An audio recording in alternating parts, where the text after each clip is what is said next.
आज के ज़माने में जहाँ ट्रैफिक इतना है, आवाज़ें इतनी है, फ़ोन पे रील्स चल रही है, टीवी पे नेटफ्लिक्स चल रहा है, शांति कैसे ढूंढे? कर्मण्येवाधिकारस्ते मा फलेषु कदाचन।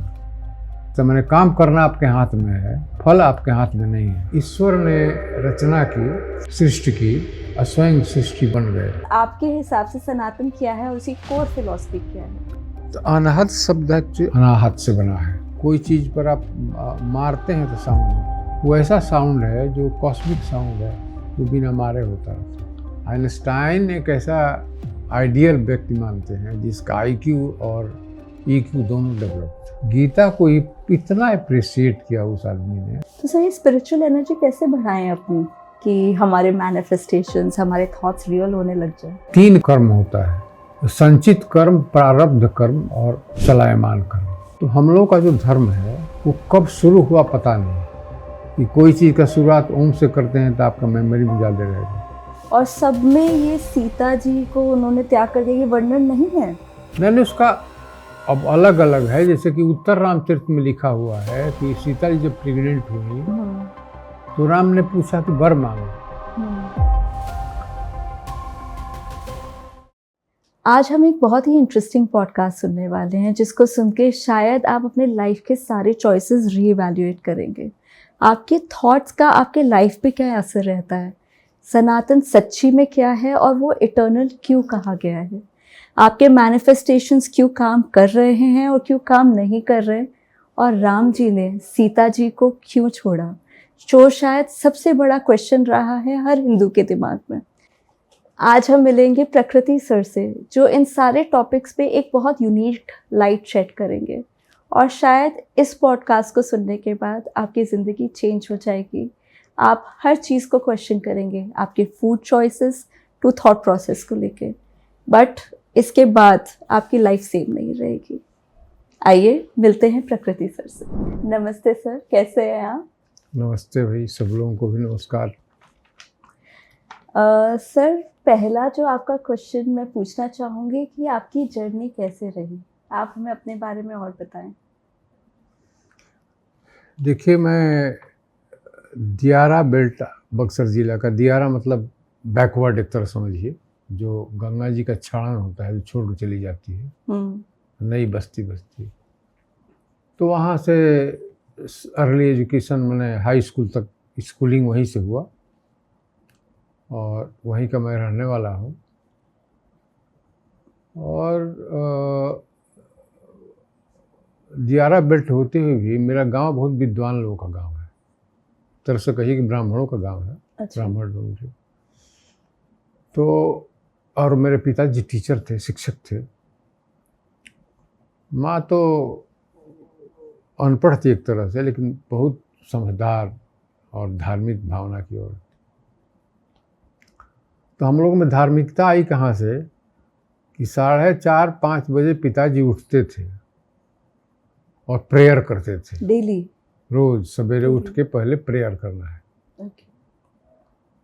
और प्रेयर करने में एक शिव जी का प्रेयर, विष्णु का प्रेयर, राम का प्रेयर, कृष्ण का प्रेयर, 1 घंटा प्रेयर चलता था। उसमें हम लोगों को उठ जाना था, क्योंकि साउंड जाते थे। Of course. और मदर को भी उठ जाना था। तो मदर तो अपना गृह कार्य में लग जाती थी, सब लोगों को स्कूल जाना रहता था। लेकिन हम लोग उसी से धार्मिकता धीरे धीरे, और पिताजी विद्वान थे लेकिन अपने से कुछ बोलते नहीं थे। तो माँ करती क्या थी, कोई क्वेश्चन पूछ देती, जहाँ हम लोग बैठे रहते थे वहाँ कुछ क्वेश्चन पूछ देती थी, फिलॉसफी का या महाभारत का या रामायण का। वो इंटेंशनली पूछती थी कि बच्चा सब सुनेगा। तो इसे धार्मिकता आई थी। इसलिए उसके बाद मैं चला गया हायर एजुकेशन के लिए बनारस यूनिवर्सिटी पढ़ने, और हमारे दिमाग में ये बराबर चलते रहता था कि जो सबके मन में रहता है कि भगवान बुद्ध सिद्ध हैं, ऋषि लोग हैं, महात्मा लोग हैं, महावीर, भगवान महावीर हैं, सारे लोग हैं। ये कहीं कहीं डिफर क्यों ये लोग करता है, तो सत्य तो एक ही होना चाहिए। सत्य एक ही होना चाहिए, जी बिल्कुल। तो मैं बीएचयू में गया तो किसी खोज में था कि जो बतावे कि कौन कौन पंथ अपनाया जाए और किसको सही माना जाए, उतना ज्ञान नहीं था उस समय। तो एक फिलॉसफी के लड़का से हम भेंट हुई, एम ए फिलॉसफी का। हमने कहा तुम्हारे हेड ऑफ द डिपार्टमेंट कौन पंथ अपनाते हैं भाई? तो बोला कि मेरे हेड ऑफ डिपार्टमेंट नास्तिक है। मैं हंसने लगा, अरे बाप रे कैसा हो गया है। लेकिन एक बीएससी में एक दोस्त मिला हमको जो लोकल था, वो बताया हमको साधना। अच्छा। कहा कि मेरे बाबा करते थे, सो एक बुक लिखे हैं साधना वाली, तो कुछ बताया हमको। तो पहले तो हमने, बड़ा इंटरेस्टिंग है कि पहले तो हमने सोचा कि सूफी वाला बहुत बढ़िया है भाई, कुछ भी मानिए, हाँ। प्रेमी मानिए, प्रेमिका मानिए, कुछ भी ईश्वर को मानिए, और प्रेम रस है वो पूरा। हाँ, प्रेम रस में डूब जाइए। तो हालांकि हम लोग को सूट नहीं करता, लेकिन हमको शुरू किया हमने। तो कविता लिखते हैं हम की, तो कविता की किताब मेरी कई ठो। अच्छा सर, बिल्कुल बिल्कुल बताइएगा। तो हमने क्या किया कि उनको प्रेमी मान लिया, ईश्वर को। और नया नया यंग भी हो रहे थे, तो वो सब्लिमेशन हो गया, जो भीतर भावना थी उसका उदात्तीकरण, हिंदी बोलते हैं उसका, उदात्तीकरण, उदात्त हो गया वो। तो लिखा है, एक कॉपी कविता लिखा उसी पर, प्रिया। ओके। वो बीएससी परीक्षा देके जब घर आया तो घर के लोग समझ गए कि लव अफेयर कर रहा है कहीं। अच्छा। और बड़ा फेरा में पड़ गया। तो खैर वो लड़का जो था हमारा दोस्त, वो हमको जो भी बोलते हैं नाद बिंदु, नाद अनुसंधान, बिंदु अनुसंधान सिखाया, उसमें साधना करने लगे। और हमारे पास बहुत बड़ा कोई एम्बिशन नहीं था, हम सोचते थे कि एमएससी कर जाएंगे, साइंस के स्टूडेंट हम। तो टीचिंग लाइन हमको बहुत अच्छा लगता था कि हाई स्कूल में कम से कम, उस समय एमएससी को हाई स्कूल में मिल जाता था जी। मैं कॉलेज में मिले चाहे नहीं मिले, हाई स्कूल मिल जाता था, वही कर लेंगे। तो वही साधना उधना करने लगे। तो धीरे धीरे इंटरेस्ट हुआ, पढ़ते उढ़ते भी रहे। तो हम कंपटीशन बैठने लगे। हम बाद में हमने बीपीएससी किया, बिहार पब्लिक सर्विस कमीशन, कर कम्पीट करके मैं अफसर हो गया बिहार गवर्नमेंट में। तो बीपीएससी, यूपीपीसी सब में हम, मैथ मेरा सब्जेक्ट था, मैथ के अलावे हम फिलॉसफी भी, इंडियन फिलॉसफी ले लेते थे। अच्छा, आपने पढ़ाई करी पूरी इंडियन फिलॉसफी हाँ, की? इंटरेस्ट था। ओके। तो पढ़े तो हम सोचे कि अब तो कोई सब्जेक्ट तैयार नहीं है, मैथ ही तैयार है, ऑप्शन 2-3 ठो लेना रहता है। तो ले लिया फिलॉसफी। तो इस तरह से पढ़ते पढ़ते गए। लेकिन बाद में देखा कि भाई इतना हम लोग का समृद्ध धर्म है, ऐसा कोई धर्म नहीं है जिसे हम अनपैरेलल मानते हैं, पता ना हम। तो उसके बाद उसकी आलोचना हो रही है जहाँ तक जी। कोई कुछ भी बोलने लगता है तो बोलता है जनरली, अब देखिए लोग पुराण से बोलता है, पुराण से बोलता है। कोई बोलता है 36 करोड़ देवता है, कोई 33 करोड़ देवता है, तो कोई पत्थर पूज रहे हैं आप, तो उसकी कर रहे हैं, ऐसे कुछ। पर 33 करोड़ तो उन्होंने ये बोला था ना कि हमारे चारों तरफ जितनी भी चीजें हैं सभी देवता हैं। कहने का तो अर्थ उनका शायद ये था ना कि नहीं, उसके बहुत सारा है कि बुद्ध देव जो बहुदेववाद के खिलाफ थे, उन्होंने कहा था 3 and 30 gods. 3 and 30 gods, okay, 330 gods. कोटि बोलता है, 33 कोटि देवता है। कोटि मतलब कैटेगरी। उसको ये लोग कह दिया 33 करोड़। ऐसे तो मेरे यहाँ देवता की कोई कमी नहीं है। सूरज भगवान देवता है, पवन देवता है, जल देवता है, गुरुदेव भव, पितृदेव भव, सब। फिर भी 33 करोड़ उस सेंस में नहीं आता था, 33 कोटि देवता है, कैटेगरीज। कैटेगरी। तो उसका बहुत इम्पोर्टेंस नहीं है, लेकिन लोग खोजते रहता है। जनरली आलोचना पुराणों से होती है, जबकि पुराण सनातन धर्म के ऑथेंटिक बुक्स नहीं है, आम लोगों के लिए बनाया गया है। कुछ कहानी के रूप में, कुछ उपदेश के रूप में, कुछ इथिक्स के रूप में। हम खिलाफ नहीं बोल रहे हैं, वो आम लोगों के लिए ठीक है। सर शायद ये भी हुआ होगा ना कि 1000 साल जो हमारे देश ने स्ट्रगल करा है, क्योंकि पुराण लिखे तो एक दूसरी लिपि या लैंग्वेज में गए थे, तो जो इतना नॉलेज लॉस्ट हुआ, ट्रांसलेशन में कई बार चीज़ें बदल जाती हैं। जो बुक्स एक लैंग्वेज से दूसरे लैंग्वेज में ट्रांसलेट हुई, वहाँ पे बहुत डाटा लॉस हुआ या मिस इंटरप्रिटेशंस हो गए।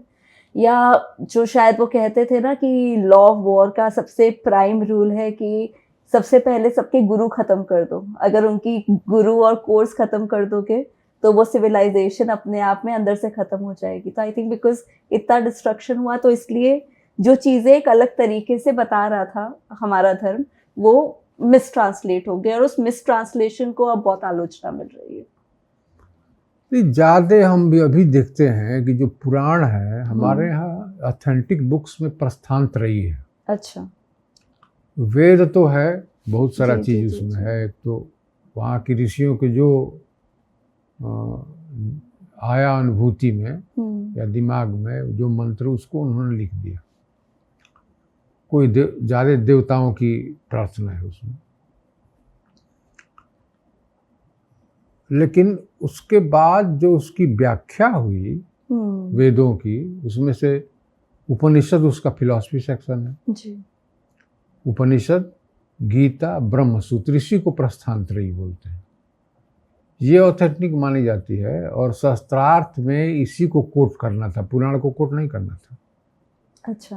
पुराण में बहुत राजघराने की कहानियाँ भी हैं, बहुत लोग और नीति शास्त्र की कुछ बातें हैं जो पंडित जी लोग प्रवचन देते रहते हैं ना, ज़्यादा पुराण ही से देते हैं। अच्छा। क्योंकि पुराण इंटरेस्टिंग है, कथा कहानी के रूप में है, लेकिन ये ऑथेंटिक नहीं है। उसमें उसको बेस मान के आप आलोचना नहीं कर सकते हैं। ओके। तो हमको ये दिखाना था कि हम लोगों का धर्म साइंटिफिक है, और उसमें व्यापकता है, उसमें पूछने की छूट है। शास्त्रार्थ पहले होता था, पहले बहुत पहले से भी शास्त्रार्थ होता था। अब आप ऋषि कुल है आपका, आपके शिष्य हैं, आप ऋषि हैं, उधर ऋषि हैं, कुछ उनका पढ़ा रहे हैं कुछ। तो राजा लोग क्या करते थे, खास करके जनक जी तो हाँ जी, वो बहुत शास्त्रार्थ ऑर्गेनाइज करते थे, ऑर्गेनाइज कर देते थे कि यहाँ बैठ के डिसाइड कीजिए कि भाई कौन सही बोल रहा है, कौन क्या बोल रहा है। एंड वो बहुत हेल्दी है, क्योंकि टाइम के साथ रिक्वायरमेंट्स चेंज होती हैं, उस हिसाब से लाइफस्टाइल्स भी चेंज होनी चाहिए। जैसे कहते थे ना कि सत्युग में जो रहने का तरीका था, त्रेता में वो बदला, त्रेता से फिर द्वापर में बदला, और द्वापर में कलयुग में वो बदला। तो अगर ये कोर फिलॉसफीज डिस्कस नहीं होंगी, चेंज नहीं होंगी, मॉडिफाई नहीं होंगी टाइम के साथ, तो शास्त्रार्थ तो बहुत ज़्यादा ज़रूरी है, बिकॉज ये लाइफ का बेसिस बन जाएगी। उस समय कम्युनिकेशन नहीं ना था कि बुक्स लिख दिया सब लोग पढ़ रहा है, ऐसा तो था नहीं। अब उनके ऋषि कुल में जो है सो ऋषि कुल में पढ़ा रहे हैं उसको, और वो दूसरा ऋषि कुल जानता नहीं है। वो क्या जानता है? वो तो जंगल में एक स्कूल होता था, उसमें ही लोग पढ़ाते थे, उनका शिष्य होता था। आइसोलेटेड भी होते थे, ट्रैवल नहीं होती थी उस समय जैसे अब होती है जी। तो ये बहुत अच्छा बड़ी व्यवस्था थी कि उन्हीं के नहीं, आपको देखिए कि शंकराचार्य खूब शास्त्रार्थ किए हैं जी। शंकराचार्य को अपना फिलॉसफी अद्वैत का एस्टेब्लिश करना था, तो एस्टेब्लिश करने का ही तरीका था कि आप जाइए, विद्वानों की सभा होगी, वहाँ उसमें अपनी बात कहिए, और कोई काटता है तो उसको आप बताइए क्या है, कौन सही है। तो सबसे बड़ा शास्त्रार्थ उनका हुआ था काशी में, बनारस में। रामनगर नरेश भी धार्मिक थे, तो शास्त्रार्थ होता था तो कोई जज होता था, उसमें कोई बताएगा ना भाई कौन सही बोल रहा है। सही बात है, सही बात तो है, नहीं तो वो तो आर्ग्यूमेंट बन जाएगा। हाँ, तो सबसे तो आश्चर्य हुआ कि मंडन मिश्र और शंकराचार्य के शास्त्रार्थ में जी। मंडन मिश्र की पत्नी जो थी जी वो जज थी। जी। हाँ, और उनके तो सवालों ने, शंकराचार्य की बहुत इंटरेस्टिंग स्टोरी है कि उन्होंने तो राजा के शरीर में प्रवेश करके हाँ, फिर तो उन्होंने उसका बोला। उसका जी कारण ये है कि जब हरा दिए मंडन मिश्र को, जी तो ये था कि जो हारेगा वो चेला हो जाएगा। जी जी जी। तो बोले कि तो शिष्य हो जाओ, मेरा फॉलो करो। तो उनकी पत्नी बोली, उसका नाम भारती ही था, अच्छा। उसका वो पत्नी बोली कि तो आधा है भाई, आधा तो हम हैं, सही बात है, अर्धंगिनी हम, मैं चला होंगे तो हम भी चला होंगे, लेकिन आपसे हारेंगे तब ना चला होंगे। बिल्कुल। तो उसने कुछ ऐसा क्वेश्चन कर दिया उनसे काम सूत्र का। बोले काम शास्त्र भी तो शास्त्र है ना? बोले हाँ। बिल्कुल है, बिल्कुल है। तो वो बेचारे ब्रह्मचारी थे। तो फिर वो जो तुम बोल रही हो कहानी है आगे भाई, जी ट्रांसमाइग्रेशन ऑफ सोल करना पड़ा उनको, और खैर वो अलग बात है, लेकिन शास्त्रार्थ उनको करना पड़ा और बहुत लोगों को हराया, बौद्धिस्ट लोगों को भी हराया। तो वहीं बोले कि पहले शास्त्रार्थ का की छूट थी, अभी बोलने की छूट है। लोग क्यों खिलाफ बोल रहे हैं? इसलिए छूट है। बहुत सारा धर्म है जो आपको खिलाफ कुछ बोल ही नहीं सकते हैं। बिल्कुल। आप कुछ भी नहीं बोल सकते, आपको वो सोसाइटी बॉयकॉट कर देगी अगर आपने आपने वो बोला। लेकिन हमारा धर्म एक ऐसा धर्म है कि आप सब कुछ क्वेश्चन कर सकते हो, कुछ भी। हाँ जी। बट सर ऐसा क्यों हुआ फिर कि सिस्टम्स जैसे हमारे उसमें भी हुआ कि आप कहते हैं कि हमारा कल्चर है था ही पूरे क्वेश्चंस के बारे में कि डिस्कशन करो और आप अपनी फिलॉसफी और अपना पाथ खुद ढूंढो। सनातन में आपकी बुक में भी बहुत जगह पे मेंशन्ड है कि डिस्कशन करो और बहुत सारे पाथ हैं, सारे पाथ की हाँ, डेस्टिनेशन बहुत एक ही है। तो सर हमारा ये सिस्टम रिजिड क्यों हो गया इतना कि पंडितों के द्वारा ही कि आप यही रिचुअल करो, इसको इसी तरीके से किया जाएगा? बीच में तो क्वेश्चंस पूछने का सिस्टम ही खत्म हो गया था। अगर हमें अपने धर्म को समझना चाहिए तो शायद आलोचना करने से पहले क्वेश्चंस पूछें, डीप डाइव करें कि एक्चुअली कॉन्सेप्ट क्या था, उसको समझने की कोशिश करें। एंड उसमें मैं कहना चाहूँगी कि डेफिनेटली जो सर की बुक है इटर्नल, इंग्लिश में, सनातन हिंदी में, उसमें उन्होंने basic something that everybody can understand, उन्होंने बहुत टॉपिक्स कवर करे हैं। डेफिनेटली उनको रीड करिएगा, ऐसी ऐसी बातें पता चलेंगी जो आपको शायद सरप्राइज कर देंगी। तो उसका सबसे पहला क्वेश्चन वो जो एड्रेस करते हैं कि सर सनातन है क्या, और आपने अपनी बुक का नाम इंग्लिश में इटर्नल इसलिए रखा है क्योंकि आपने ओपनिंग वर्ड्स में बताया कि सनातन का मतलब ही इटर्नल होता है। तो सर आपके हिसाब से सनातन क्या है और उसकी कोर फिलॉसफी क्या है? सनातन का मतलब होता है जिसका स्टार्टिंग नहीं हो, ओके जिसका आदि नहीं हो, ओके और जिसका अंत नहीं हो, जो बराबर चलते रहे, अस्थायी रहे। तो हम लोग का जो धर्म है वो कब शुरू हुआ पता नहीं। आदमी का दिमाग जब से काम करने लगा, आप देखिएगा नहीं, पहले जो ऋग्वेद है जी ऋग्वेद में देवता की प्रार्थना है। तो देवता की प्रार्थना में क्या करता है? कहता है जल को, कहता है भाई देखिए फसल को बर्बाद नहीं कीजिएगा। आप बोलेगा, गुरु बोलेगा कि योग्य शिष्य दीजिए, हे देवता योग्य शिष्य दीजिए। शिष्य बोलेगा कि हे देवता योग्य गुरु मिल जाए।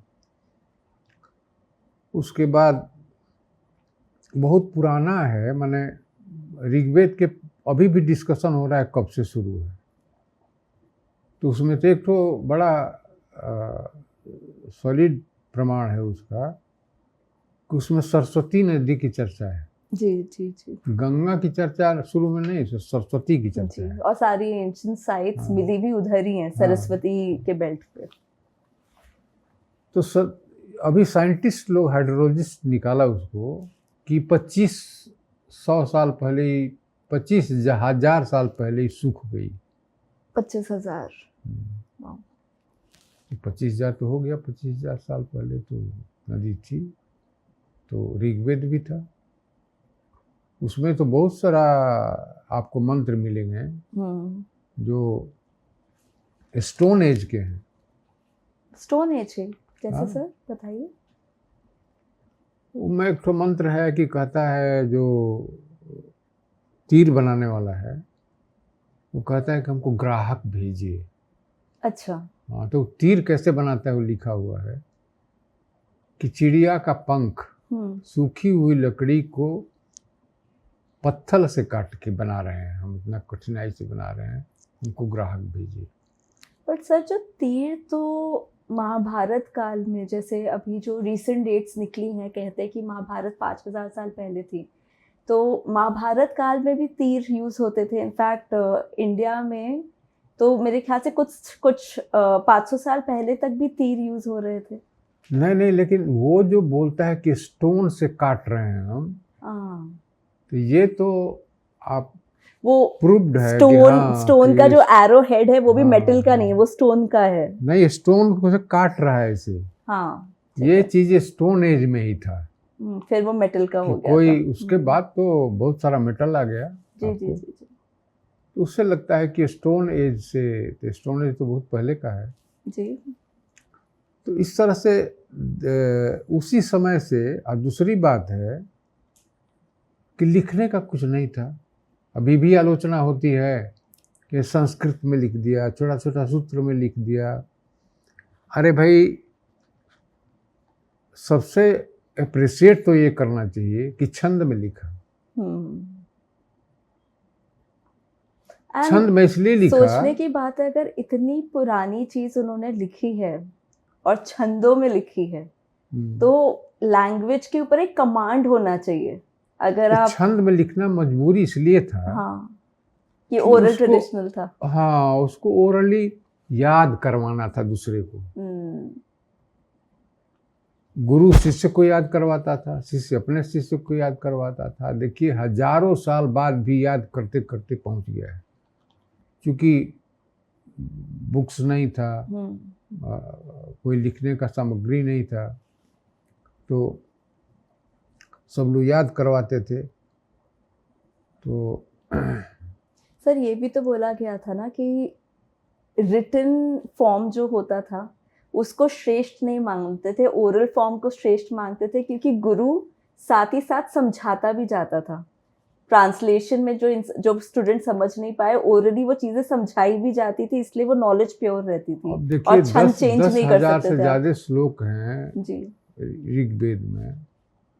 उतना लिखने उखने का साधन नहीं था उस समय, लेकिन इतना श्लोक रटवा देना भी बहुत बड़ी बात है। बहुत बड़ी बात है। वो अभी भी पंडित जी लोग वेद का सब बोलते हैं, बहुत सारा श्लोक शादी ब्याह में बोलते हैं, वेद हनन कर रहे हैं। तो और आप वो फ्लो में बोलते चले जाओगे तो आपको याद रहेगा। जैसे अगर आप एक फ्लो में, जैसे गाने के लिरिक्स आपको याद रहते हैं, इसीलिए छंद में करना पड़ा ना, कि फ्लो नहीं आएगा तो याद नहीं होगा। और कितनी उस समय की सोच है कि फ्लो नहीं आएगा म्यूजिक फॉर्म में, उसको नहीं डालेंगे तो छंद शास्त्र बहुत पुराना है। छंद शास्त्र भी है, बहुत पुराना है, बहुत पुराना। छंद शास्त्र तो खैर ऑर्गेनाइज किया बाद में, लेकिन उसके पहले भी लोग समझ रहे थे कि कैसे फ्लो बनेगा। तो आप देखिए कि बहुत सारा शब्द का संधि कर देते थे।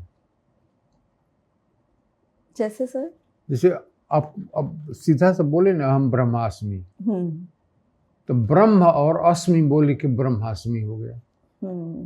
अगर बोलते अहम ब्रह्म अस्मि, याद नहीं, फ्लो नहीं आ रहा, फ्लो आ रहा है। सर इससे मुझे एक और चीज़ याद आई, आप जो बोल रहे थे कि नाइट्रिक ऑक्साइड के बारे में आप हमें बता रहे थे, और संस्कृत में जो और वो जो फ्लो करने का तरीका है जिससे वाइब्रेशन क्रिएट होती है। हाँ, ये बहुत इम्पोर्टेंट है, इसलिए कि अभी 1998 के नोबेल प्राइज में, केमिस्ट्री के नोबेल प्राइज में नाइट्रिक ऑक्साइड पर नोबेल प्राइज मिला है कि उसकी क्या अच्छाइयाँ हैं, हेल्थ बेनिफिट्स क्या है। हेल्थ बेनिफिट्स क्या हैं सर, आप बताएं। तो वो आर्टरी को रिलैक्स कर देता है, लचीला बना देता है, जिससे ब्लड फ्लो जो है सो आपका बढ़ जाएगा। और ब्लड फ्लो सही ढंग से चलेगा तो समझिए कि करीब करीब सारे रोग का निदान हो जाएगा। अच्छा। ब्रेन को सही ब्लड मिल रहा है, हार्ट को सही ब्लड मिल रहा है, पेट डाइजेशन सिस्टम को सही ब्लड मिल रहा है। आप देखते हैं कि इसमें ब्लड की कमी हुई तो पार्किंसन हो जाता है, आदमी का हाथ कांपने लगता है। तो वो अनेक रोगों का निदान उसमें है। अच्छा। और वो मिलता कैसे है, भले ऋषि लोग नाम नहीं बोले कि नाइट्रिक ऑक्साइड, लेकिन समाधान पहले ही मौजूद है। वो होता कैसे है कि नेजल एरिया जो है उसके वाइब्रेशन से निकलता है। ओके। और वो वाइब्रेशन हमिंग, हम, हमिंग, हाँ, मम, हाँ, सम, हाँ, ओम, इनसे होगी। हाँ। तो उससे क्या होता है कि मेमोरी भी अच्छी हो जाती है। आप देखिएगा कि अमेरिका में वो स्पेलिंग बी टेस्ट होता है जी। 35 साल से हो रहा है, हर साल एक बार होता है। उसमें 25 बार इंडियंस आए हैं। अच्छा। हाँ, ओह वाह, ओके। उसका कारण यही है कि इंडियंस का, कुछ मुसलमानों का भी मेमोरी अच्छा इसलिए होता है कि वो लोग कुरान रटवाते हैं और उसकी भी फ्लो में ये है। हाँ, तो उसको एनो से मतलब नहीं है, लेकिन मेमोरी तो बढ़ती है, रटने से मेमोरी बढ़ती है। तो अनेक रोग का निदान इससे होता है। और मैंने लिखा भी है बुक में कि जानबूझ के ऋषियों ने, आप देखिए कोई प्रेयर, इसीलिए मैं कहता हूँ कि प्रेयर संस्कृत में बेहतर होता है। आप प्रेयर देखिएगा ना, म इतना होता है। बिल्कुल। हाँ, शांताकारं भुजगशयनं पद्मनाभं सूरेशं विश्वाधारं गगन सदृशं, सब पर खत्म होता है। तो सर एक्चुअली इससे फिर वो कहते हैं ना, shooting multiple targets with a single arrow, तो that is what they were doing. एक तो जो नॉलेज वो दे रहे थे, नॉलेज के साथ उनका सिस्टम भी इतना स्ट्रॉन्ग कर रहे थे कि उनको याद रहे, एंड लैंग्वेज के फ्लो से पहले उसको एक ट्यून दे दी जिससे वो याद रहे, और उस ट्यून को भी इतना स्ट्रॉन्ग बना दिया कि बॉडी भी हील हो जाए, दिमाग भी स्टेडी रहे। एंड आई थिंक सारे स्टूडेंट्स के लिए तो ये फिर बहुत ज्यादा सीक्रेट वेपन है ये। हर मंत्र का शुरुआत इसीलिए ओम से होता है, क्योंकि वो मैक्सिमम मनुस्मृति में तो साफ लिखा हुआ है कि कोई चीज का शुरुआत ओम से करते हैं तो आपका मेमोरी भी ज्यादा रहेगा। तो सर इस हिसाब से अगर देखें तो अगर जो ओल्ड एज में जितनी हम प्रॉब्लम्स देखते हैं, विच इज एसेंशियली क्योंकि बॉडी में ब्लड का फ्लो रुक गया, कुछ ना कुछ ब्लॉकेजेस होती है, तो एक्चुअली ये मंत्र फिर जो मंत्रों का फ्लो है या मंत्र उच्चारण एक्चुअली बहुत चीज़ों का सल्यूशन हो सकता है। फिर बोले कि संस्कृत में जानबूझ के देवनागरी लिपि में म उच्चारण शब्द का पूरा पढ़िएगा, गीता भागवत गीता पढ़िए या कुछ भी पढ़िए, तो उसमें म का बहुत रोल है। तो आप जो बोल रही थी कि ओल्ड एज में बहुत मददगार है, ये बात सही है कि ओल्ड एज में कौन रोग होता है, मेमोरी लॉस हो जाता है। बिल्कुल, हाथ कांपने लगते हैं, पार्किंसन हो जाता है जी। तो आप देखिए कि केवल नजल एरिया वाइब्रेट नहीं करता है ओम बोलने से, ओम बोलने से ब्रेन भी वाइब्रेट करता है। तो एक ब्रेन में पार्ट होता है हाइपोकैम्पस बोलते हैं उसको, वो मेमोरी का है। अच्छा। वो भी वाइब्रेट करता है। तो वाइब्रेट करने का मतलब है कि ब्लड सर्कुलेशन बढ़ने लगेगा, वहाँ एक्टिवेट हो जाएगा वो, तो आपको पार्किंसन सही हो गया, आपका मेमोरी लॉस सही हो गया।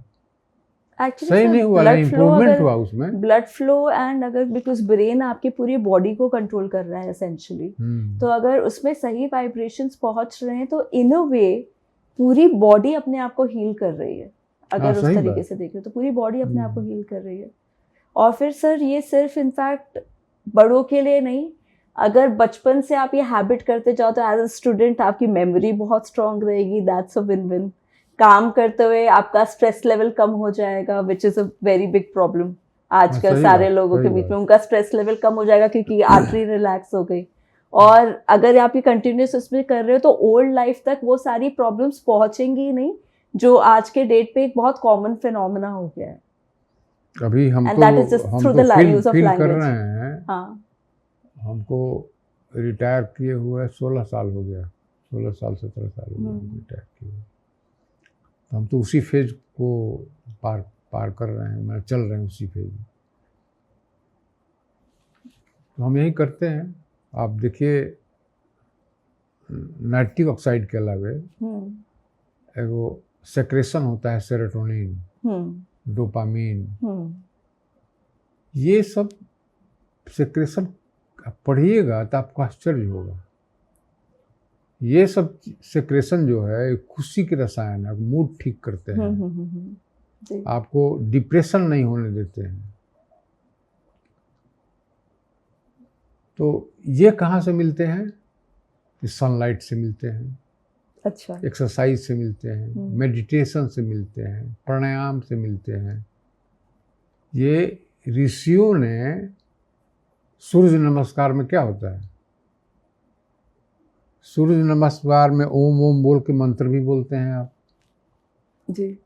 उसके बाद कुछ आसन टाइप भी करते हैं, फिजिकल एक्सरसाइज टाइप। सनलाइट में खड़ा होते हैं, तो सबका निदान हो गया उसमें। मैं तो कहता हूँ कि अगर आप छाया में नहीं, जहाँ पेड़ पौधा ऑक्सीजन पूरा मिल रहा हो, उसमें सनलाइट में हल्का हल्का टहलिए और स्लोली ओम ओम बोलिए, तो सारे सेक्रेशन एक ही साथ आपको मिलेंगे।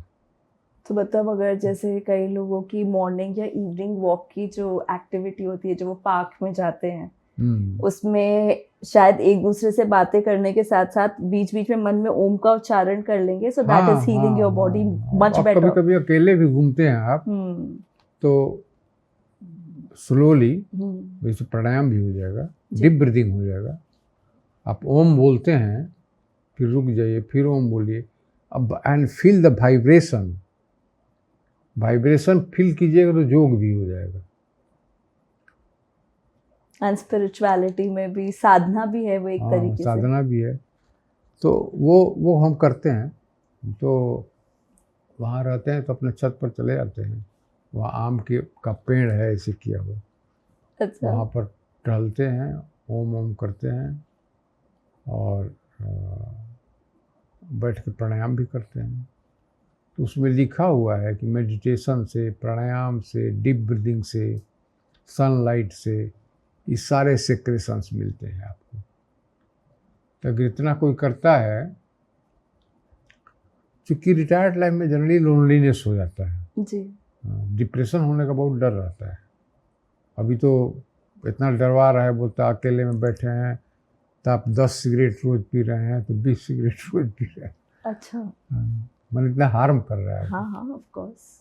तो लेकिन उसमें क्या है, आप फील कीजिए कि हम ईश्वर के साथ हैं, अकेले कहाँ हैं।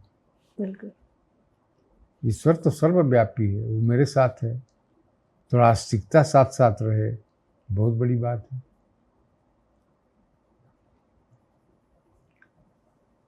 और सर एक आपने बहुत इंटरेस्टिंग चीज़ बताई कि जैसे आपके फ्रेंड होते थे जो यूनिवर्सिटी में, उन्होंने आपको साधना के बारे में बताया, उन्होंने आपको वो बोला, तो गुरु तो बहुत तरीके से आ जाएंगे आपके पास, आपको अपने आप को ओपन करने की ज़रूरत है। और अगर आप ये सोच के साथ चलोगे कि ईश्वर साथ हैं तो अल्टीमेट गाइडेंस। ईश्वर एक तो लिखा हुआ है, ईश्वर स्वतः से प्रवर्तक, प्रेरित करता है। अच्छा। अगर आपके पास है विल पावर, स्पिरिचुअल पावर, ईश्वर के पास सानिध्य है, तो आपका सॉल्यूशन के लिए आपको प्रेरित करेगा या दूसरे को प्रेरित करेगा, जो आप सॉल्व कीजिए। मेरे को बहुत इच्छा थी, तो अपने नहीं करता था। वो कहा कि हमारे बाबा छत पर रहते थे एक रूम में, और वो करते थे तो वो बुक लिख के गए हैं, अच्छा, वो बुक लिख के गए हैं। ओके, तो वो बुक में का हमको बताया ये साधना। वाह, बाद में हम देखे कि तो बहुत फेमस चीज़ है, कबीर दास का, नाथ पंथ का, ये लोग यही साधना है। तो उसको किए भी हम। सर वो बुक है अभी भी उनके पास? हाँ, वो बुक जिस पे वो ना लिखे गए बुक हमको दिया नहीं, वो कहा कि अच्छा। बुक लिखे हैं हाथ से, वो पढ़े हैं, हम पढ़ के आपको बता रहे हैं। अच्छा, लेकिन बाद में हम देखे कि कबीरदास जी भी फॉलो कर रहे हैं उसको, गुरु गोरखनाथ नाथ पंथ के होते थे वो भी फॉलो कर रहे हैं उसको। नाथ पंथ क्या है सर? देखिए, हिंदू धर्म में बहुत सारे पंथ हैं, अच्छा, अपने ढंग से लोग उसको करता है। जो कबीरदास हिंदुइज्म से अलग नहीं ना है, लेकिन उनका अपना था कि भाई ये मूर्ति पूजा कोई करने की जरूरत नहीं है, दूर दूर जाके तीर्थ करने की जरूरत नहीं है, आपके ईश्वर आपके पास है, उसकी साधना कीजिए, उसको बुलाइए, और जब आपकी चित्त वृत्ति शांत होती है तो ईश्वर से जुड़ जाते हैं। पर सर आज के ज़माने में जहाँ आवाज़ इतनी है, ट्रैफिक इतना है, आवाज़ें इतनी है, फ़ोन पे रील्स चल रही है, टीवी पे नेटफ्लिक्स चल रहा है, शांति कैसे ढूंढे? वो तो इसी पर गीता बना हुआ है ना। कृष्ण, अर्जुन कहते हैं कृष्ण से, वो कहते हैं कि मन को शांत रखो, चित्त को शांत रखो। क्या योग क्या है? पतंजलि लिखते हैं कि चित्त वृत्ति निरोधा योग, चित्त की वृत्तियों को शांत कर दीजिए, वही योग है। जब मेथड जो भी हो आपका, चाहे कबीर का मेथड हो, चाहे मीराबाई का मेथड हो। मीराबाई इतना प्रेम में पागल है कि अपने सब चित्त वृत्ति शांत हो गई। हजारों तरीके हैं, हजारों तरीके हैं, रास्ता एक है जी। तो वही योग है। तो बोलते हैं कि जब आपकी चित्त वृत्ति जब भी शांत होगी तो आप परम शक्ति से कनेक्ट हो जाइएगा, तार कनेक्ट होता है वैसे कनेक्ट हो जाइएगा। और वो शक्ति जो है वो स्वतः से प्रवर्तक प्रेरित करती है, डायरेक्ट इंटरफियर नहीं करेगी। आप जो है जैसे कृष्ण जी ने भी अर्जुन जी का रथ चलाया था, आग वो है। हाँ। अब ऐसा नहीं है कि आप आग में उंगली लगा दीजिएगा तो भगवान कहें कि उंगली लगाओ, नहीं जलेगा, ऐसा नहीं होगा। वो प्रेरित करें कि इसमें उंगली मत डालो। हमने तो जीवन में बहुत अनुभव किया इस बात को कि गलत रास्ते पर अगर माने रास्ता सही नहीं है तो कहीं से एडवाइस आ जाता है कि आप इसको बदलिए। एंड भगवान हमेशा सुन रहे हैं, देख रहे हैं जो आप कर रहे हो। भगवान हर जगह विद्यमान है, हम लोग का दर्शन यही है ना। सर अगर ये सब समझने के लिए अगर हमें, हमारे पास इतने स्क्रिप्चर्स हैं जो इतने पुराने टाइम से चलते आ रहे हैं, इन सब में से सबसे श्रेष्ठ कौन सी होगी? अगर किसी को एक किताब पढ़नी हो इन सब में से, उपनिषद, पुराण, गीता, इतने सारे हमारे जो डॉक्यूमेंटेड स्क्रिप्चर्स हैं। देखिए, गीता ऐसी किताब गीता है इसलिए कि हमारे यहाँ दर्शन जो है सो उपनिषद में है। अच्छा। वेद में बहुत कुछ है, लेकिन उपनिषद में दर्शन है। बहुत सारे उपनिषद हैं। अब लोग कहते हैं कि 108 उपनिषद है, लेकिन 5-7 ही फेमस हैं। हम भी कुछ पढ़े हैं उनमें से। लेकिन गीता के विषय में एक बहुत बढ़िया सर्वांग उपमा, बोलिए उसको, सर्वांग उपमा है कि गीता क्या चीज़ है कि उपनिषद गाय है, ठीक है, और अर्जुन बछड़ा है, ओके, और कृष्ण ग्वाला है, दूहने वाला और गीता उसका दूध है, और इससे लाभान्वित हम लोग हैं। माने उस उपनिषद का सार है गीता। तो कितना उपनिषद पढ़िएगा आप, आपको वेद कितना मोटा है पढ़िएगा, उपनिषद 108 हुए हैं पढ़िएगा। और सारा चीज तो क्या सार उठा के गीता में रख दिया है। इसलिए अब देखिएगा कि गीता ही बहुत पॉपुलर है जी, पूरा दुनिया में।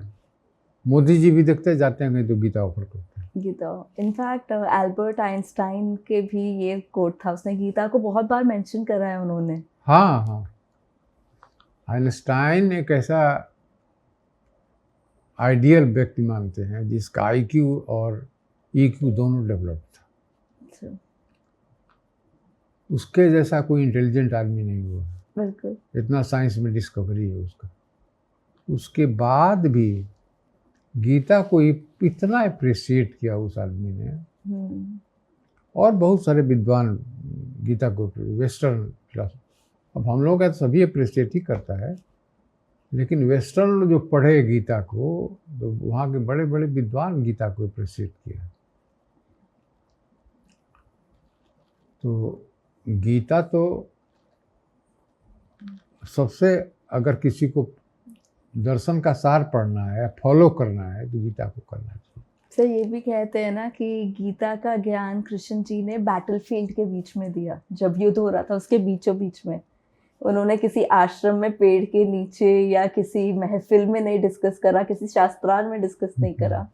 तो जो हमारा जीवन है जिसमें अपने खुद के वॉर्स हैं, हमारी खुद की इंटरनल बैटल्स होती हैं, तो कहते हैं कि जब आप उन सारी चीज़ों के बीच में हो तब आप गीता का सार लीजिए, क्योंकि वो आपको सिखाएगा कि आगे कैसे असल चलना है। में गीता कर्मयोग है। हुआ क्या कि उपनिषद काल में बहुत लोग संत होने लगे, जंगल में जाने लगे, तो वो गीता का इम्पोर्टेंस बढ़ गया। कृष्ण भगवान लिखते हैं कि कर्म संन्यासात कर्मयोग विशेष्यते, मैंने कर्म से संन्यास लेने से तो अच्छा है कि निष्काम कर्म योग कीजिए। और उसमें यही तरीका बताए हैं कि आप अपना काम करते हुए कैसे योग कर सकते हैं। मतलब संन्यास लेने की जरूरत नहीं है, जिंदगी में सब कुछ करते हुए। हाँ, उसका ही तरीका वो बताए हैं। तब तो सर सबको पढ़नी चाहिए। नहीं तो उसमें समझना पड़ेगा ना। जैसे सबसे एक तो बहुत सरल चीज है जो कि लोग ध्यान नहीं देते हैं, कि आप एक प्रैक्टिस कीजिए, प्रसन्न रहेंगे। तो आजकल एक तो साइकोलॉजी में थ्योरी चला है, ऑटो हाइप्नोसिस, सेल्फ हाइप्नोसिस। जी। उस सेल्फ हाइप्नोसिस क्या है कि कहता है कि अगर आपको नींद नहीं आ रही है तो आप इमेजिन कीजिए कि हमको नींद आ रही है, हमको नींद आ रही है। वो कहते हैं कि आप किसी भी परिस्थिति में प्रसन्न रहना सीखिए। तो उसमें क्या होता है कि श्लोक है गीता में, प्रसाद चेतसा आसु दुख पर्यवस्ते, माने प्रसन्न चित्त आदमी का दुख जो है कम हो जाता है। आप दुख में भी प्रसन्न रहिए। उसके बाद कहते हैं कि प्रसन्न चित्त रहने से चित्त भी शांत हो जाता है। जो आप इंटरनल सोचिए डायलॉग जो चलता ना है कि वो हम शांत प्रसन्न हो जाता है। रहेंगे तो आपको कोई स्ट्रेस आएगा तो आप प्रसन्न रह ही नहीं सकते। That is true. That is true. तो आप उसको, स्ट्रेस को भी झेलिए तो प्रसन्न रहिए। एक प्रैक्टिस कीजिए कि प्रसन्न रहना ही है।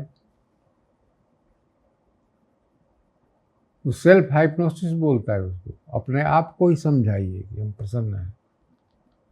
तो सर ये भी कहते हैं ना कि ह्यूमन माइंड एक दिन में इतना सारा डाटा इकट्ठा करता है, लेकिन वो अपने कोर बिलीफ सिस्टम्स के हिसाब से, जो हमारे सबके कोर बिलीफ सिस्टम्स होते हैं, उसमें से इवेंट्स चूज करके, लेट्स से अगर 100 चीज़ें हुई हैं और आपका जो इंटरनल क्वोशंट है, अगर स्ट्रेस का क्वोशंट है तो आप उन चीज़ों पे ज़्यादा फोकस करोगे जिससे आपको स्ट्रेस होगा।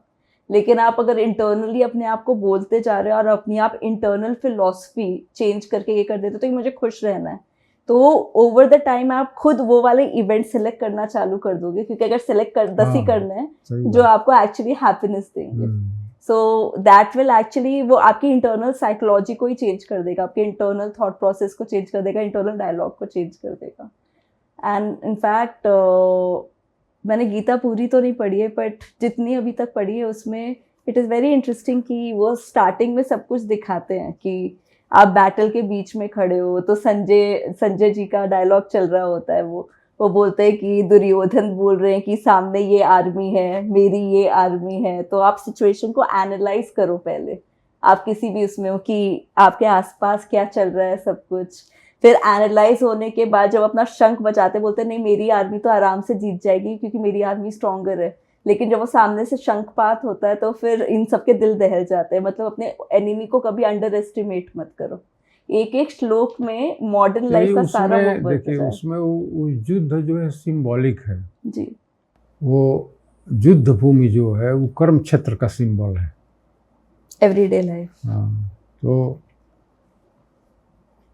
भगवान कृष्ण का कहना है कि आपको अब कह रहे हैं कि हारे हैं कि जीतेंगे, अपने लोगों को मारना पड़ेगा, क्या करना पड़ेगा। तो कह रहे हैं कि आप तो राजा हैं, युद्ध भूमि में हैं, योद्धा हैं, लड़ना है, ज़्यादा चिंतित मत होइए, वो हम पर छोड़ दीजिए। कर्मण्येवाधिकारस्ते मा फलेषु कदाचन। तो कह रहे हैं कि जब फल आपके हाथ में नहीं है, कर्मण्येवाधिकारस्ते मैंने काम करना आपके हाथ में है, फल आपके हाथ में नहीं है, तो उसको लेके क्यों चिंतित है भाई, लड़ना तो है ही है आपको। तो रिजल्ट की चिंता नहीं कीजिए, वो कहते हैं कि वो हम पर छोड़ दीजिए। तो एक ठो ही माने युद्ध क्षेत्र जो है तो कर्म क्षेत्र का सिंबल है। वो कहते हैं कि गीता जो है सो कर्मयोग है, तो गीता में युद्ध भूमि है वो सिंपलाइज करता है कर्म क्षेत्र को, क्योंकि गीता कर्मयोग है ना जी। माने कर्म करते हुए योग करना है, कर्म ही को योग बना देना है। वो कहते हैं योगः कर्मसु कौशलम, माने ऐसे कुशलता से कीजिए कि हर कर्म ही योग हो जाए आपका। तो वही अर्जुन को कहते हैं कि यहाँ तो आपका गुण जो है राजसी गुण है, कर्म राजसी है, योद्धा है, युद्ध भूमि में है, तो आपको लड़ना है। अब इसकी चिंता छोड़ दीजिए कि क्या रिजल्ट, तो लड़ना तो है ही है, वो हम पर छोड़ दीजिए। तो basically over thinking and anxiety का आंसर है कि आप सरेंडर कर दीजिए, तो आप अपना काम करते जाइए। जीवन में एंजाइटी रोकने का ही तरीका है शांत चित्त रहने का, कि काम करते हुए कैसे जो आपका काम डिसाइडेड है वो तो करना है। बिल्कुल। ज़्यादा रिजल्ट के फेरा में मत रही, पता ना क्या होगा, पता ना क्या होगा। एक मेरा मित्र था, परीक्षा दे के हम लोग आते थे तो रात भर सोता नहीं था, पता ना कितना नंबर आएगा कितना। ये आप क्यों परेशान हो, तो हाथ में है नहीं, जो आना होगा सो आएगा। एंड सर मैं एक्चुअली कहीं पढ़ भी रही थी कि सरेंडर एक्सपेरिमेंट, ये सरेंडर ही हुआ ना कि आप अपना कर्म करो और ईश्वर पे छोड़ दो। ईश्वर पे छोड़ दो। तो सरेंडर एक्सपेरिमेंट एक्चुअली मिरेकल्स करता है।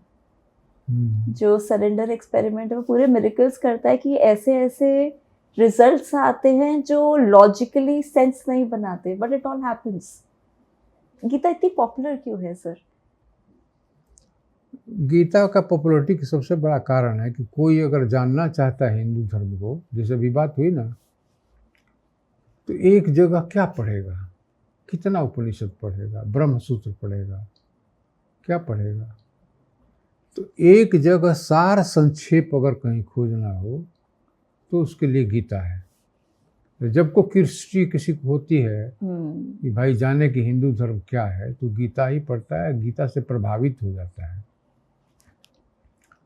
और गीता में आइंस्टीन की बात कर रहे थे ना, आइंस्टीन बोले हैं कि रिलीजन कॉस्मिक होना चाहिए और डॉगमेटिक नहीं होना चाहिए। तो हिंदू रिलीजन नहीं है, जो हठ धर्मिता नहीं है कि यही मानना हो मानिए, नहीं मानना हो मानिए। चाहे व्यापक हो, जिसका चित्र जैसे हमारे यहाँ है ना कि सर्वे भवन्तु सुखिनः, कितना व्यापक है। अपने धर्म के लोगों की बात नहीं कर रहा है, सबकी बात कर रहा है।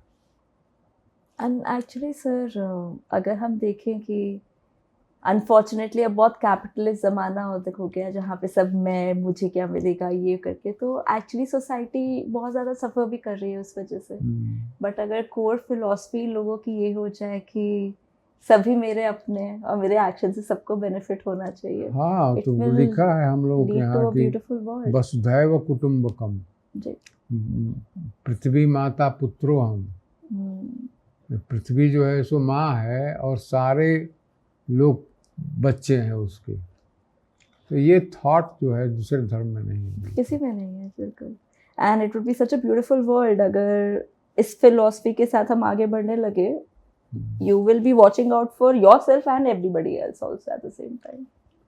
दूसरी बात है कि ऐसा समन्वय कृष्ण भगवान ने किया है कि सब धर्म को समेट लिया है। एक तो श्लोक है, ये यथा मांग प्रपद्यन्ते तांग तथैव भजाम्यहम्, कि जिस रूप में आप मेरे शरण में आइएगा मैं आपको ग्रहण कर लूँगा। मैंने ये नहीं कहते कि भगवान है, ईश्वर है मानिए, कुछ भी मानिए, कोई चीज़ हमको मानिए, सखा मानिए, मित्र मानिए, टीचर मानिए, कुछ भी मानिए। अरे मैं दूसरे देवता भी मानिए, खुदा मानिए, गॉड मानिए, कुछ भी मानिए, राइट। जिस रूप में मेरे शरण में आइएगा उसी रूप में आपको मैं ग्रहण कर लूँगा। तो देवताओं की पूजा को भी खराब नहीं करते हैं, कहते हैं कि देवता को भी पूजा करते हैं तो मेरे यहाँ पहुँचता है। हाँ, उसका फल अलग अलग है, ये डिफरेंट एनर्जीज हैं। जैसे कि उसमें कैटेगराइज भी किया हुआ है आपको।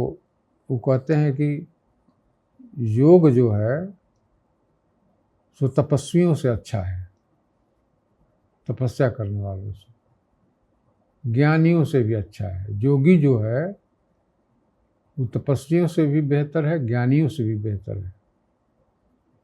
और योग में भी सर्वश्रेष्ठ योग है जो मेरे भक्ति के साथ किया जा रहा है। कर्म योग कीजिए, उसमें भक्ति को रखिए, एंड भक्ति will automatically make you surrender. जो पतंजलि भी लिखे हैं, ईश्वर प्रणिधानात् समाधि सिद्धि, कहा कि ईश्वर के भक्ति से, शरण में आने से योग जल्दी सिद्ध हो जाता है। तो इतना कौन कैटेगराइज करता है? सब कैटेगराइज किया हुआ है। जैसे तपस्वी भी तपस्या करते हैं, कहते हैं उनसे भी, ज्ञानियों से भी योगी अच्छा है। कि खाली ज्ञान के बल पर आप चाहते हैं कि ईश्वर को प्राप्त कर लें। बट सर, आपने गीता में कृष्ण जी ने कपिल महर्षि का भी वर्णन करा है कि सारे ऋषियों में श्रेष्ठ मैं कपिल महर्षि हूँ। और कपिल महर्षि की फिलॉसफी तो अद्वैत की है। नहीं, अद्वैत की नहीं। नहीं, क्या है फिलॉसफी सर उनकी? वो ईश्वर के विषय में बात ही नहीं करते। ये तो द्वैत अद्वैत तो सब ईश्वर के लिए है, परमात्मा के लिए। क्या सत्य है, कितना सत्य है, एक सत्य है कि दो सत्य है कि तीन सत्य है। उसमें अद्वैत, द्वैत, विशिष्टाद्वैत सब तरह का थ्योरी है अपना, उसको इग्नोर कर दिया उन्होंने। अच्छा, कपिल ने। ओके। लेकिन कपिल जो हैं ऋषि, उन्हें इतना साइंटिफिक बनाया हुआ है, ओके। अपने साइंटिफिक, कि आश्चर्य होगा जान के। वो नेचर का, दुनिया का सारा चीज को तीन भाग में बांट दिया। ओके। त्रिगुण। ओके सर, और बताइए इसके बारे हाँ, में। बता रहे हैं, त्रिगुण में बांट दिया, सत रज तम। और बोले कि तीनों में तालमेल होना चाहिए। ओके। अगर आप सात्विक प्रवृत्ति के हैं, आपका सात्विक काम है, तो सात्विक प्रवृत्ति के होइए, सात्विक भोजन कीजिए, सात्विक रहन सहन में रहिए, सब सात्विक होना चाहिए। सर सात्विक प्रवृत्ति के मतलब? देखिए, सात्विक प्रवृत्ति का मतलब है, जो आप देखते हैं कि विद्वान लोग हैं, ओके, जो पढ़ाई लिखाई अध्ययन में लगे हुए हैं, एजुकेशनलिस्ट, थिंकर्स, फिलोसफर्स, जो कि कोई अलग एम्बिशन, इच्छा उनकी नहीं है। और राजसी प्रवृत्ति वो हुआ जिसको इच्छाएं बहुत है, महान बनने की, धनी होने की, प्रभुत्व बढ़ाने की। अब उसी के आधार पर बाद में तो वर्ण व्यवस्था बनी, लेकिन बाद में विकृति हो गई जाति व्यवस्था में। हाँ। लेकिन उसमें था कि जो विद्वान है वह ब्राह्मण है, और राजसी जिसका कर्म है उसमें आपको राजपूत और व्यवसायी आ गए, क्योंकि इच्छा रहती है, राजा को इच्छा रहती है, भाई इतना एरिया मेरे पास, इतना धन आ जाए मेरे पास। व्यवसायी को इच्छा रहती है। उस हिसाब से सारे बिजनेसमैन भी राजसिक ही हुए। हाँ, राजसी हुए। और तामसी वो है जो अज्ञानी है, कुछ समझता ही नहीं है, कुछ जानता ही नहीं है। वो ज्ञान को अज्ञान, अज्ञान को ज्ञान जानता है, तो तामसी प्रवृत्ति का हो गया।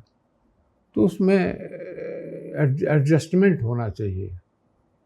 आप अगर काम आपका है, जैसे हमने बुक में एग्जाम्पल दिया दारा सिको का, कि दारा सिको का काम राजसी था, और वो आचरण हो गया उसका सात्विक, फेल कर गया लाइफ में।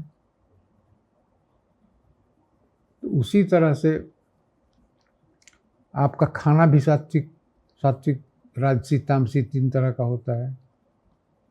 जो सात्विक वो हुआ जो बहुत एनर्जी नहीं है, लेकिन अपना विचार उसमें सात्विक रहता है, दिमाग शांत रहेगा। हाँ, दिमाग शांत रहता है। राजसी खाना वो हुआ, खाते हैं तो एनर्जी आता है बहुत, तो उससे बहुत तरह की इच्छा पैदा होती है। और सर मुझे कोई बोल रहा था, वही बोल रहा था कि आप बिजनेस कॉन्फ्रेंस में जा रहे हो तो आलू पूरी खा के तो नहीं जा सकते। हाँ। आपको ऐसा कुछ खाना पड़ेगा कि आप एनर्जेटिक और एकदम अलर्ट रहो। हाँ, और तामसी वो है जो कि, तामसी खाना वो है जो कि खाना खाए तो उसमें आलस्य आ गया, प्रमाद आ गया, नींद आने लगी। अनाज जैसे तीनों खाना है, हल्का खाइएगा सात्विक, भरपेट खाइएगा राजसी, और बासी उसी अनाज ओवर ईटिंग कर लीजिएगा तो देखिए नींद आने लगती है जी। तो सर जिस भी खाने को खा के आपको नींद आए, वो क्या तामसिक हो गया प्रवृत्ति में? हाँ, माने ऐसा नहीं है कि इससे कि अब कुछ तो उसका बायोलॉजिकल कारण भी है। जैसे आदमी को ब्लड फ्लो अच्छा नहीं है और पूरा खाना खा लिया भरपेट, तो बॉडी का ब्लड डाइजेशन में लग जाता है, मेडिकल रीजंस, तो ब्रेन को कम मिलता है, आलस्य हो जाता है। तो सर क्या है ये राजसिक, तामसिक और सात्विक खाने हमारे सोच में? क्योंकि कई बार खाने ही की बात नहीं कर रहे हैं, कहे कि सब चीज कैटेगराइज्ड है। ओके। ऐसा 3 गुण बनाए हैं। अब कृष्ण भगवान खाली कहे ही नहीं है कि सिद्धा नाम कपिलो अहम, वो उनको फॉलो भी किए हैं। तो मतलब सर, लेकिन तो फिर अगर हमें इस स्कूल ऑफ थॉट के हिसाब से अगर एक ऑनेस्टी से हमें अपने आप से पूछना चाहिए कि हमें लाइफ में क्या चाहिए, let's say if you want to achieve a lot of things, we have a lot of ambition which is common in everyday man, हर किसी को सक्सेस चाहिए, कैपिटल चाहिए, फाइनेंसेस चाहिए, तो राजसिक प्रवृत्ति हुई राज और फिर आपको राजसिक गुण सारे अपनाने हैं उस फील्ड में सक्सेसफुल होने के लिए। हाँ, राजसिक गुण अपनाने हैं। और उसमें सात्विक एक्चुअली हमें हार्म करेगा क्योंकि इट विल काम अस डाउन। हाँ, अब मान लीजिए कि आप योद्धा हैं, आपको युद्ध लड़ना है। हाँ, तो आप आधा पेट खाइएगा नहीं चलेगा ना, उसको तो चाहिए। खाली एक खाना ही नहीं है, हर चीज में वो जैसे quality सर है। एक एग्जांपल दीजिए।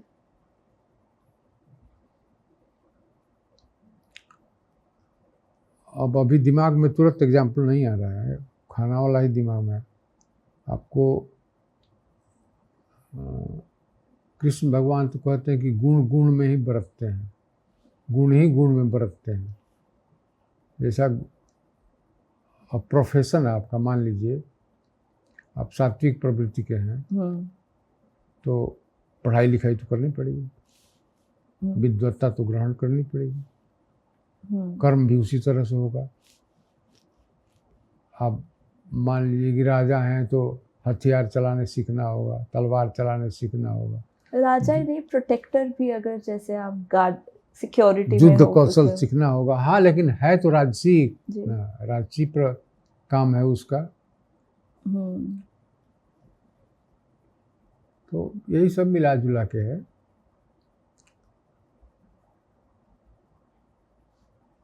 आपको बहुत लोग प्रभावित हुआ उससे, आपके बुद्ध देव भी कपिल से प्रभावित हैं। अच्छा, बुद्ध देव नहीं, महर्षि कपिल का था कि ईश्वर पर ज़्यादा बहस करने की जरूरत नहीं है,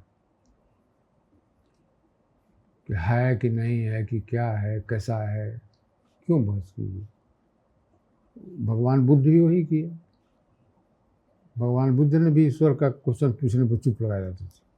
सर उस समय तो लेकिन रिक्वायरमेंट भी थी ना कि 62 सेक्ट्स थे उस समय, आजकल तो बहुत कम है, लेकिन उस समय वो 62 सेक्ट्स सारे लड़ रहे थे आपस में कि ये श्रेष्ठ है, ये श्रेष्ठ है, ये श्रेष्ठ है। तो आई थिंक उस समय की टाइम की रिक्वायरमेंट भी थी। हाँ, वही चीज के चलते वो छोड़ दिया उन्होंने। भाई ये अब शंकराचार्य का क्या था, अद्वैत था। जिसका द्वैत होगा उससे शास्त्रार्थ होगा, जिसका विशिष्ट द्वैत होगा उससे शास्त्रार्थ होगा। अब सेक्ट भी तरह तरह के आ गए। आप देखिए कि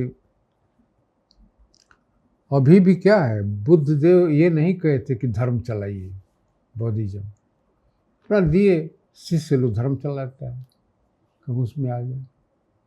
आज समाज में महर्षि दयानंद सरस्वती कोई धर्म चलाने के लिए ही नहीं बोले थे। उन्होंने मूर्ति पूजा का विरोध किया, उसका कबीर अपना कहे कि वेद उपनिषद में लिखा है उसको फॉलो कीजिए। लेकिन बाद में उनको जो शिष्य आए अब कह रहे हैं आर्य धर्म है, आर्य धर्म है बोल रहे हैं। बुद्ध जी के बारे में ये भी था ना कि वो चाहते थे कि उनकी एक भी मूर्ति या पिक्चर ना हो। कौन? बुद्ध जी उनका वो कहना था, क्योंकि वो तो इसमें मानते मूर्ति पूजा के खिलाफ रहे, लेकिन आज जितना उनकी मूर्ति है उतना किसी देवता की नहीं है। बिल्कुल। मेरे घर में भी 2-4 बुद्ध की मूर्ति है। तो दूसरी बात है कि लोग वेद की आलोचना करते हैं। वेद में तो जो लिखा वो कम पहुंच गया आज यहाँ तक। बुद्ध भगवान बोल के गए, बाद में क्या हुआ, 100 साल बाद कॉन्फ्रेंस हुआ, बुलाया गया कि भाई क्या क्या बोले थे बताइए। तो आलोचना तो बौद्धिस्ट लोग करते हैं, लेकिन ऋग्वेद तो ठीक है, बड़ा कड़ा लिख दिया। अरे भाई वो पहुंच गया आप तक, देखिए कैसा लिखा, छंद में लिखा। आंसर एक्चुअली छंद की वही मैं समझ रही हूँ छंद को आप चेंज नहीं कर सकते, मेरे ख्याल से ये भी रूल था ना कि आप छंद को चेंज नहीं कर सकते थे। हाँ, उसमें फ्लो रहता है छंद में। दूसरी बात है कि कड़ा होने का एक और कारण है, सूत्र में लिखे हुए छोटा, जितना छोटा चीज में बड़ा मैटर रहे वही न याद करके जाएगा आगे। अब ब्रह्म सूत्र है, अब ब्रह्म सूत्र लिखा हुआ है छोटा छोटा उसका, इसीलिए भाष से लिखना पड़ता है उसका। वही नहीं, जैसे पाणिनि का ग्रामर है अष्टाध्यायी, वो भी सूत्र में था, उस समय भी लिखने का नहीं था। अच्छा, वो सूत्र में था, वो एक्सप्लेन नहीं हो रहा था लोगों से, तो उसको महर्षि पतंजलि एक्सप्लेन किया है। बट सर ये तो फिर नॉलेज का लॉस भी होगा ना, कि अगर आपने किसी चीज़ को प्रॉपरली एक्सप्लेन नहीं किया है तो तब तो उसको बहुत अलग अलग तरीके से इंटरप्रेट किया जा सकता है। हाँ, लेकिन उसमें तो एडजस्ट भी करना चाहिए, तो ग्रामर है ना, तो बहुत बाएं दाएं नहीं जा सकते उसमें। वो आपको कुछ लोग एक्सप्लेन कर लिए थे, कुछ एक्सप्लेन नहीं हो रहा था। ओके, इसीलिए पतंजलि को अवतार माना जाता है, क्योंकि पतंजलि जी ने उन्होंने उन चीज़ों को वापस एक्सप्लेन करा। जो चीज़ नहीं हो पा रहा था उसको उन्होंने एक्सप्लेन किया। एक्सप्लेन ही नहीं किया, योग सूत्र नहीं कहा ना जी जी, हाँ। पतंजलि योग सूत्र। इतना ही नहीं, वो आयुर्वेद पर भी बहुत कुछ लिखे हैं, रोग का निवारण, बहुत कुछ लाइफ में किए। अरे अवतार का मतलब यही होता है, जो आदमी अपने लाइफ में बहुत कुछ कर दे या कुछ ऐसा कर दे जो दूसरे से नहीं हो रहा है। तो वही बात है कि सूत्र में लिखने से क्या, देखिएगा सब चीज़ में लिखिए कि शंकराचार्य भाष्य से लिखे हैं, रामानुजाचार्य भाष्य से लिखे हैं। एक भाष्य क्या है, क्योंकि सूत्र में लिखा हुआ तो उसका एक्सप्लेनेशन है भाष्य।